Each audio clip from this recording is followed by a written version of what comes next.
Alors, bonjour ressources et bienvenue à tous les membres du conseil en vidéoconférence. On a une ordre du jour qui vous a été présentée. Monsieur Stéphane, voulez-vous en faire la lecture, s'il vous plaît? Oui, Monsieur le maire. Donc, point 1, adoption de l'ordre du jour. Point 2, période de questions du public. Point 3, adoption du règlement 677-1-1. Point 4, 669 rue principale, construction nouvelle résidence. Point 5, mandat Francine Dufour. Point 6, premier versement TEC 2019-2023. Et je crois que vous vouliez ajouter un point à l'ordre du jour. Et moi, je voulais rajouter la partie de la garderie, là. On a rencontré une personne ressource là, du nom de Mme Mélanie McKenzie. En fait, ce qu'elle nous dit, elle, il y a un volet là, relais éducatif là, qui comporte là, un projet de 6 places là, qu'on pourrait installer rapidement à Petite-Rivière en attendant d'un projet plus gros. En fait, vous savez qu'on avait l'objectif d'implanter un CPE. C'est toujours dans la possibilité pour le futur, mais c'est un gros dossier. Mais en attendant, là, on nous offre des places disponibles à partir de janvier pour 2 fois 6 enfants avec 2 monitrices. Et c'est un projet qui pourrait partir aussi rapidement que janvier. Il s'agirait peut-être de trouver un local locatif, là. Ce qu'il y a d'intéressant dans ce projet-là, ils n'ont pas l'obligation d'être dans une résidence privée. Ça pourrait être dans un local, on se donne un exemple, peut-être le sous-sol d'église, des choses comme ça, un local qui est approprié, là, sans trop complications, pour permettre de démarrer rapidement avec 2 personnes ressources. Ces personnes-là vont être là, des travailleuses autonomes pour chacun de leur côté, 6 places pour un, 6 places pour l'autre, mais ils sont unifiés dans un local pour 12. C'est des projets pilotes qui viennent tout juste d'être mis en place parce qu'avant, légalement, ils n'avaient pas le droit de faire ça. C'était juste des 9 places qui étaient octroyées. Comme j'ai précisé que c'est un projet pilote, et le ministère donne un 3 500 d'ouverture pour chaque milieu. Ça veut dire que chaque responsable peut soutenir l'achat du matériel requis pour la formation. C'est un programme intéressant, puis ça nous permet de démarrer tout de suite pour janvier là, le projet. Fait que là, Donc, moi, je disais que comme résolution, ce serait d'appuyer la démarche, là, d'enclencher ça avec le CPE du Soleil à la Lune, qui nous permettrait d'avoir finalement là, l'avancement de ce projet-là très rapidement en attendant qu'on aille beaucoup plus loin. donc, donc, M. Bouchard propose d'ajouter le point place en garderie, demande au CPE à Oui. l'ordre du jour. Donc, considérant que tous les membres du conseil municipal sont présents et que tous consentent à l'ajout de ce sujet à la présente séance, bon, le sujet sera donc ajouté. Je vous demanderai peut-être à tour de rôle de confirmer que vous êtes d'accord pour l'ajout du sujet. On peut débuter avec M. Fournier. Oui, absolument. Je supporte la résolution de demande d'ajout à l'ordre du jour. Mme Coulombe. Entièrement d'accord. Mme Deboc. Absolument d'accord. M. Israël.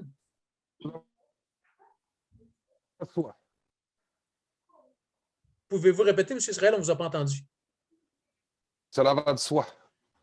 Parfait, merci. Monsieur Jacques Bouchard. J'affirme que j'appuie. Et Monsieur Duchesne. Tout à fait d'accord.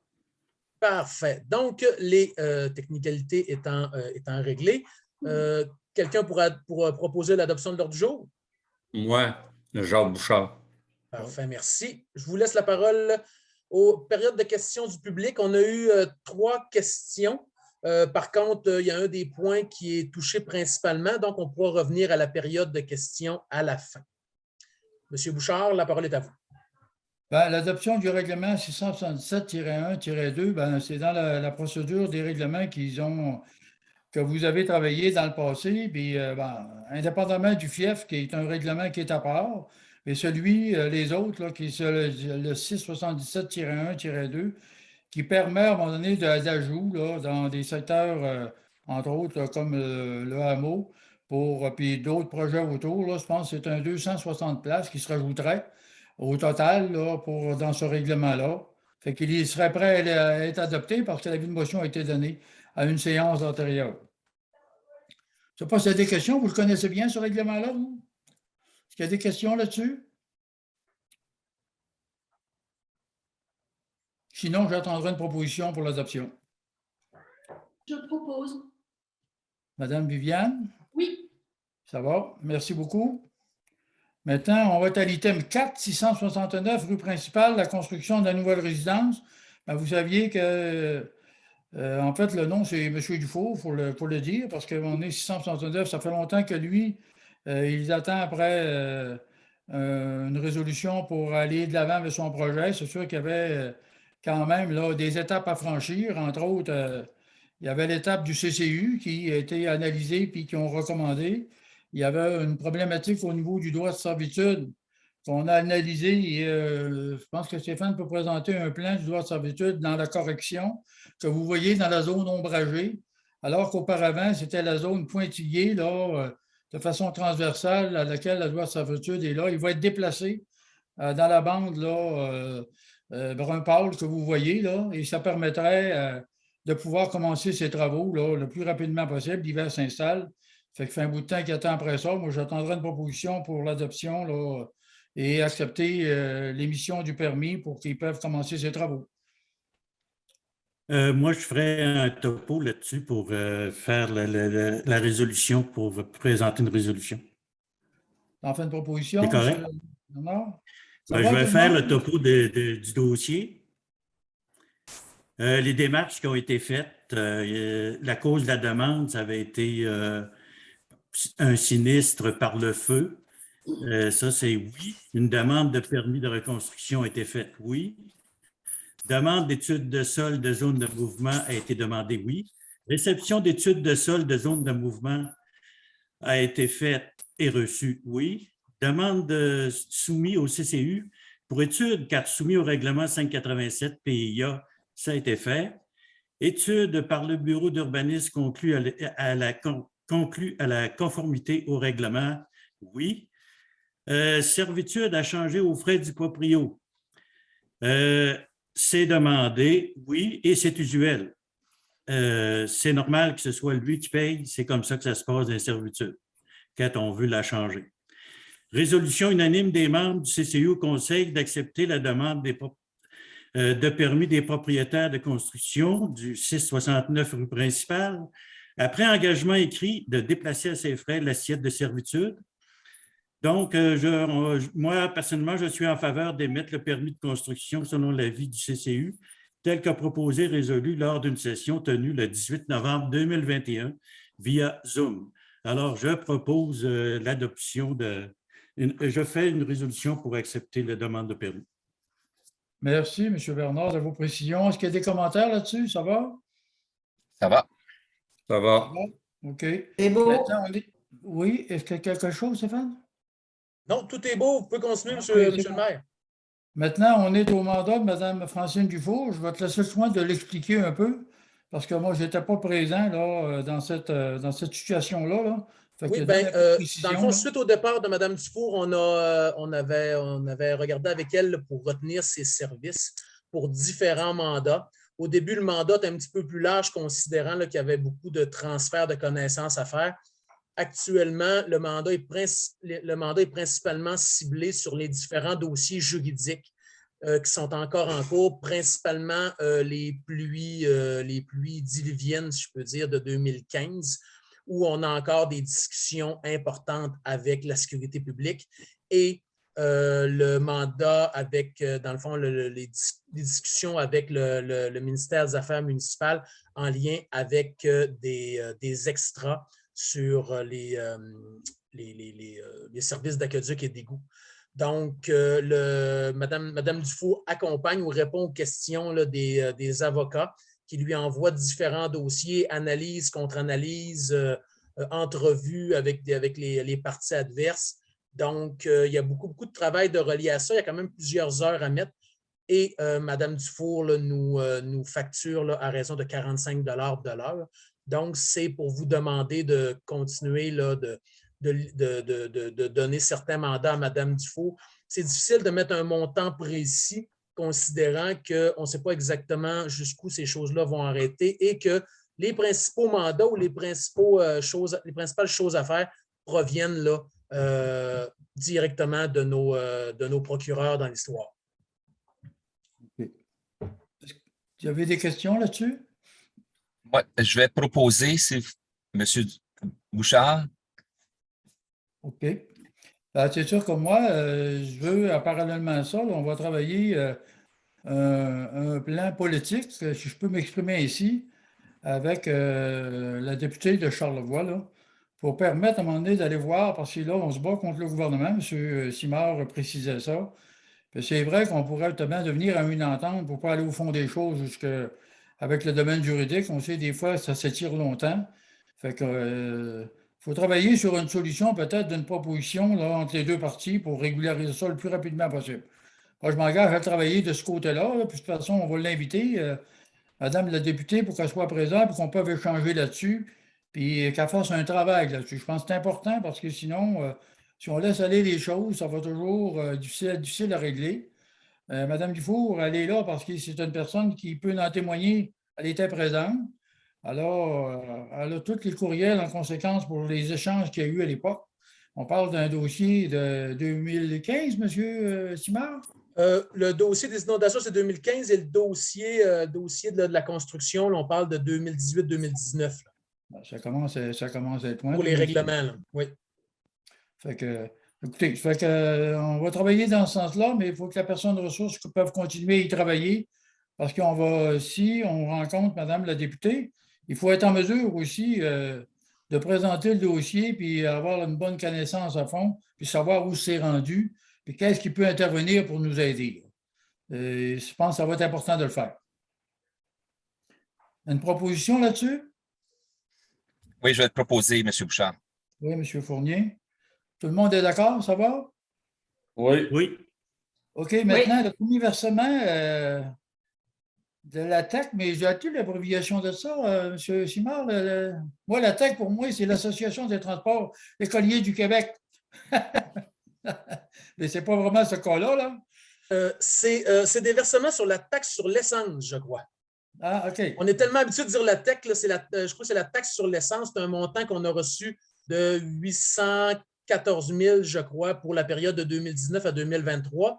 Et on l'a investi en totalité cette année pour des travaux d'asphaltage. Donc, je vais proposer François.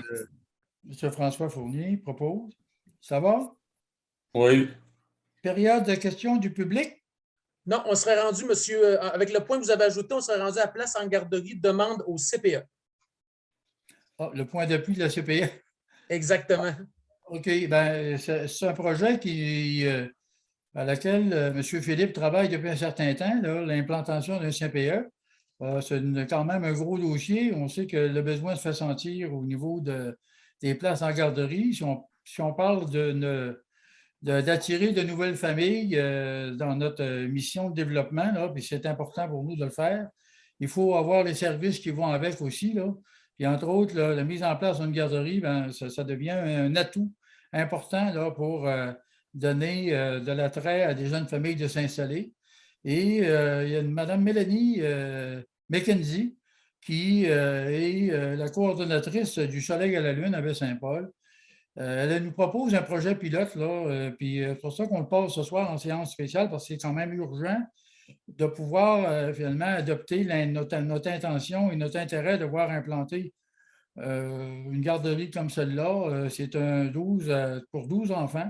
C'est 2 fois 6 dans un local il reste à avoir des démarches à faire, là, mais pour le moment, c'est de préciser notre intention de la mise en place d'un service comme celui-là de façon le plus rapidement possible. Puis que j'ai compris, mais si on ne s'inscrit pas dans notre intérêt, c'est qu'on risque de perdre à un moment donné l'occasion d'en avoir une rapidement d'installer et que ça doit être les autres localités ou les autres municipalités qui peuvent se prémunir de ces espaces-là. Puis le fait qu'on n'en a plus aucune chez nous, garderie milieu familial, fait que ce serait important de démontrer par résolution qu'on veut que ça soit mis en place rapidement.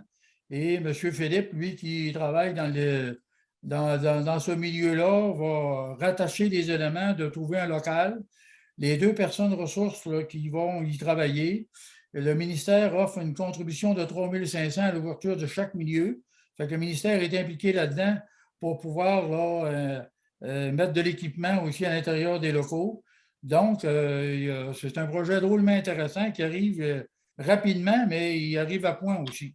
Puis, je ne sais pas si vous avez des questions, mais moi, je dis que c'est peut-être important d'avoir une résolution d'appui pour enclencher cette démarche-là, là, parce que janvier, c'est proche. Voilà. Je ne sais pas s'il y a des questions. Sinon, j'attendrai une proposition pour appuyer la démarche là, de cette implantation. Ça s'appelle un relais éducatif composé de deux responsables. Et voilà. Ce sont des travailleuses autonomes. Ce sont des travailleuses autonomes, quand même, qui vont travailler à la fois dans le même local avec 2 fois 6 enfants, qui fait 12. Parce qu'à l'époque, moi, on en a eu à l'époque, là, des garderies chez nous, puis le gros max, là, puis c'était difficile de trouver des ressources parce que c'était le maximum, c'était des 9 places. Fait que quand tu as 2 personnes ressources pour une 9 places, ça devenait compliqué de trouver un salaire intéressant pour les monitrices parce que c'était moins payé un peu. Puis quand on parlait d'arriver à 12 places, c'était pas autorisé à l'époque. Maintenant, là, ils ont une ouverture là, pour augmenter le nombre de places là, en milieu familial, oui, mais sauf qu'ils ne sont pas obligatoirement obligés à être dans leur résidence. Alors qu'auparavant, il fallait qu'ils soient installés dans leur résidence familiale. Là, ça pourrait être un local, je vous donne un exemple, comme peut-être le sous-sol de l'église. C'est un local qui est aménagé, on me dit que c'est bien. Il y a d'autres espaces aussi que Philippe aura le mandat de chercher ça rapidement là, pour rentrer dans la mise en place le plus rapidement possible. Je le propose, Monsieur le maire. Pardon? Je le propose, Monsieur le maire. Ah, OK, madame. Merci beaucoup, madame Coulombe. C'est un beau projet, puis il arrive rapidement. Fait que c'est bien d'aller de l'avant avec ça. Moi, je n'ai pas d'autres points l'autre jour, monsieur. On serait rendu, dans le fond, on aurait décalé la période de questions du public. Donc, tel que mentionné, dans le fond, on avait reçu là, une question de Mme Maranda au nom de l'Association des contribuables de Petite-Rivière-Saint-François. Et dans le fond, bon, Mme Maranda se demandait quel dossier là, devait être traité lors d'une séance extraordinaire à ce moment-ci. Bon, on en a fait la présentation lors de la séance. Mme Maranda demandait pourquoi cette séance se tient-elle à huis clos? Est-ce que vous voulez répondre, M. le maire, ou moi, j'aimerais mieux que tu préciserais pourquoi, là. Oui, bien, dans le fond, c'est que considérant qu'au départ, il y avait uniquement quelques points qui étaient traités et que cette séance-là était en surplus là, du travail qui avait été fait pour quelques minutes, c'était possible et c'était plus simple pour le conseil de faire une séance à huis clos, ce que nous avons décidé de faire. Et finalement, la question concernant le mandat de Mme Dufour ainsi que son taux horaire. Donc, ça a été précisé là, lors des discussions tout à l'heure. Il y avait aussi, si tu me permets, Stéphane, il y avait aussi l'acceptation du projet de construction de la résidence 669 qui a passé au feu, là. Ça venait urgent, là. Ça fait un bout de temps qu'il attend après ça. Fait que ça a été une aussi des raisons qui a fait qu'on a dû presser le pas, là, pour, avant qu'il s'organise avant l'hiver, ça s'installe vite. Fait que ça fait plusieurs fois, à un moment donné, il y avait des étapes à franchir. Maintenant que le dossier est complété, fait que ça permettait de pouvoir commencer ses travaux. Monsieur Israël Bouchard a une question. C'est une question, une précision. Là. Le mandat de Mme Dufour, en fait, le but, c'est d'essayer d'orienter le dossier vers une résolution à l'amiable pour essayer de sauver des coûts, justement. Parce que ça, tu l'avais pas dit tout à l'heure, mais c'est l'intention. Exactement. Oui, c'est vrai. OK. Donc, on serait rendu à la levée. Levée de l'Assemblée. Proposition pour la levée de l'Assemblée. Je propose, M. le maire. Oui, M. Bouchard. M. Jacques Bouchard. Et j'ai juste un point, là, mais ce n'est pas une résolution que je vais vous dire, mais ça va être pour une prochaine réunion, là. C'est la municipalité de Saint-Urbain. C'est un point d'information. Je vous donne très rapidement, là. C'est un point d'information. C'est concernant une demande de conversion des honoraires fraction de Charlevoix pour les ambulanciers. On a eu une période, Saint-Urbain, il y a eu une période où ils ont eu besoin des ambulances et on n'avait pas de couverture pour la région de l'Ouest. Et ben là, vous faites grâce de la résolution, là, ça va arriver possiblement soit à la fin décembre ou en janvier, là, mais c'est une résolution d'appui qu'on devra faire. Ce n'est pas une résolution budgétaire, c'est d'être en appui. La MRC a cheminé là-dedans. Chaque municipalité fait une demande. Et je vais vous dire juste la précision. Là. Pour ce motif, là, les maires de la MRC Charlevoix s'adressent à vous, monsieur le ministre des Services sociaux, Christian Dubé, afin de régulariser ce dossier et d'assurer une couverture ambulancière adéquate pour les gens de Charlevoix et des conditions de travail acceptables et sécuritaires pour tous. C'est juste un peu là, vous mettre la table là, pour les prochaines réunions pour adopter une résolution d'appui. Voilà. Moi, je n'ai pas d'autre chose à rajouter. Bon, ben, belle fin de soirée à tout le monde. Au revoir. Tout est Bye. parfait. Bonne soirée. Bonne Merci. soirée. Bonsoir. Bonsoir tout le monde. Bonsoir tout le monde.